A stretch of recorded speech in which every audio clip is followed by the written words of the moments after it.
서브이슈입니다. 프랑스, 독일은 미국을 배신하고 중국에 붙나. 지금 중국과 미국이 세계 패권을 두고 한창 경쟁 중입니다. 그런데 미국의 동맹이 되어야 할 유럽연합의 국가들은 중국과 밀월 중입니다. 멀어진 미중 틈새 파고든 슐츠 독일 총리라는 기사가 있는데요.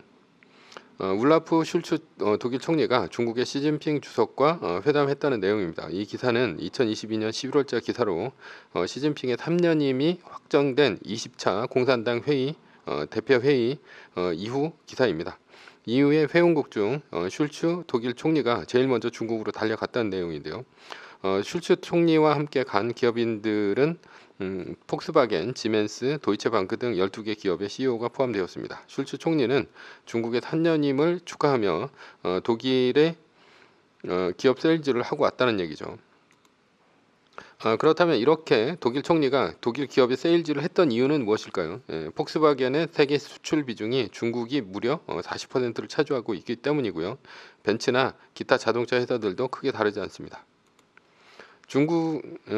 독일 총리가 갔는데 왜 에어버스를 구매해줬나 싶겠지만 독일도 독일의 로어 색소니 정부를 통해서 에어버스의 지분을 3% 보유하고 있습니다. 독일 총리가 시진핑의 3년임을 대외적으로 축하해주며 인정하자 중국이 선물을 준 것이죠. 그래서 이제 제작사 에어버스의 여객기 140대를 구매를 해줬습니다.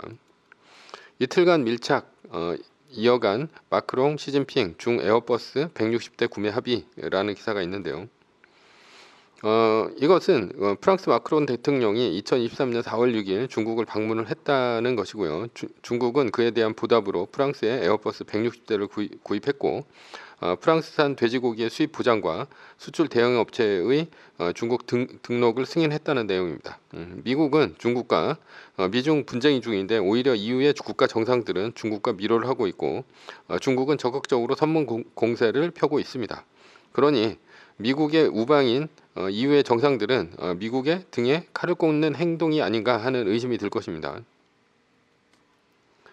베이징 찾은 팀 쿡 애플 CEO 중국 혁신 앞으로 더 빨라질 것이라는 이제 기사가 있는데요. 미국을 배신한 것은 프랑스, 독일과 같은 우방만이 아닙니다. 애플의 CEO 팀 쿡도 중국에 가서 중국의 혁신에 대해서 립서비스를 했습니다. 탈중국 엇박자 내는 테슬라 상하이의 메가팩 공장 건설이라는 기사가 있는데요. 미국 기업들이 탈중국이 한창인데 테슬라의 CEO인 일론 머스크는 중국 상하이에 연간 1만 개 규모의 메가팩 공장을 짓는 준공식을 했습니다. 신문에서는 모두 미국과 엇박자라고 하고 있습니다. 사실 미국은 반도체 칩스법과 IRA법을 통해서 중국의 선진국 진입을 막으려고 노력을 하고 있습니다. 그런데 각국 정상과 미국 기업들은 오히려 중국과 밀착하고 있죠. 그렇다면 과연 유럽과 미국 기업들은 미국과 엇박자를 내고 있는 것일까요? 여기서 잠시 생각을 해봅시다. 중국이 사주는 것이 무엇입니까? 유럽과 미국의 소비재입니다. 애플의 스마트폰, 테슬라의 전기차, 독일의 폭스바겐 자동차, 프랑스의 에어버스 비행기, 명품 등이죠. 잘 생각해보면 세계 1등의 소비재 제품들입니다. 중국이 제조업 국가지만 삼류 제품을 만들지 일류 제품을 못 만듭니다. 즉 중국은 시진핑에게 3년임 립서비스를 하는 서구 정상들에게 선물로 서구의 소비재를 사주는 것입니다. 중국은 돈 많은 졸부일 뿐입니다. 자본주의에서 자본가와 무산자가 있죠. 무산자는 영어로 프롤레타리아이고 다른 말로는 자본가의 노예입니다. 노예는 언제 자유를 얻습니까? 퇴근했을 때 자유를 얻습니다. 그래서 퇴근이 즐겁습니다. 퇴근을 하면 무엇을 할 수 있을까요? 소비를 할 수 있습니다. 넷플릭스를 보고 맥주를 마시고 치킨을 먹습니다. 이 모든 활동이 바로 소비 활동입니다. 소비 활동은 돈이 필요합니다. 즉 돈이 있을 때만 자유를 얻죠. 명품을 온라인으로 판다고 해도 굳이 백화점 가는 이유가 무엇일까요?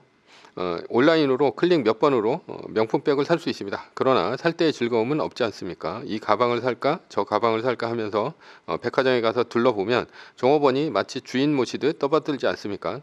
그 재미에 굳이 명품 소비는 백화점 가서 하는 것입니다. 그러니 명품을 온라인으로 살 수 있다고 하면 이 즐거움을 포기하는 것이죠. 결국 명품을 온라인으로 사는 것은 가성비 때문에 소비의 자유를 빼앗기는 행동입니다. 그래서 명품은 온라인으로 팔지 않습니다. 만약 온라인으로 명품이 많이 팔린다면 프롤레타리아가 돈을 모아 가성비로 명품 사는 사람들이 많다는 얘기입니다. 그런데 만약 몇 달을 안 쓰고 돈을 모아 백화점에서 대우받고 명품을 샀다고 칩시다. 살 때까지는 즐겁지만 사고 나서는 허무하지 않습니까? 왜냐하면 돈을 빼앗겼기 때문이죠. 정확히 말하면 상품과 돈을 교환했기 때문입니다. 자본주의에서 돈은 자유를 의미합니다. 돈의 가치에서 무한의 상품을 살 수 있죠. 가치 내에서, 그러니까 돈과 같은 가치 내에서 무한의 상품을 살 수 있습니다.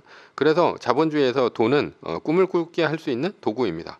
돈이 있다면 해외여행을 할 수도 있고 명품백을 살 수도 있고 호캉스를 하거나 제주 한 달 살이를 할 수도 있습니다. 그러나 돈과 상품을 교환하면 더 이상 자유에 대한 꿈을 꿀 수 없습니다. 그래서 노예에게는 소비의 자유만 있지 생산의 자유는 없는 것입니다. 자, 중국은 자본주의에서 자본가일까요? 아니면 노예일까요?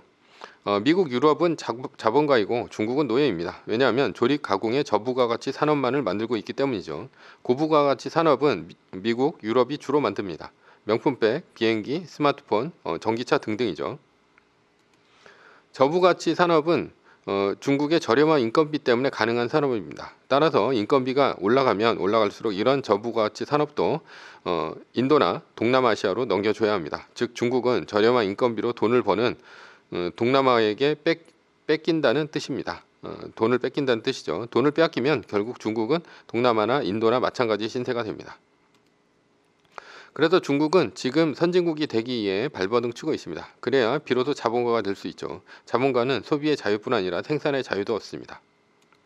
지금 유럽과 미국의 기업이 중국에 상품을 파는 것은 돈만 있는 노예에게 소비의 즐거움을 파는 행위입니다. 어차피 돈을 쓰고 나면 결국 중국에 남는 것은 소비재일 뿐입니다. 소비재를 아무리 사도 선진국은 될 수 없습니다. 그러니 애플의 CEO 팀 쿡이 중국의 립서비스로 중국의 혁신이 어떠니 칭찬을 해도 그것은 공허할 뿐입니다. 마치 백화점 점원이 명품백을 팔겠다고 립서비스를 하는 것과 같습니다. 결국 명품백을 사려고 카드를 긁는 순간 점원의 태도는 돌변하죠. 내가 상품을 사고 나서는 종업원이 더 이상 나에게 볼 일이 없습니다.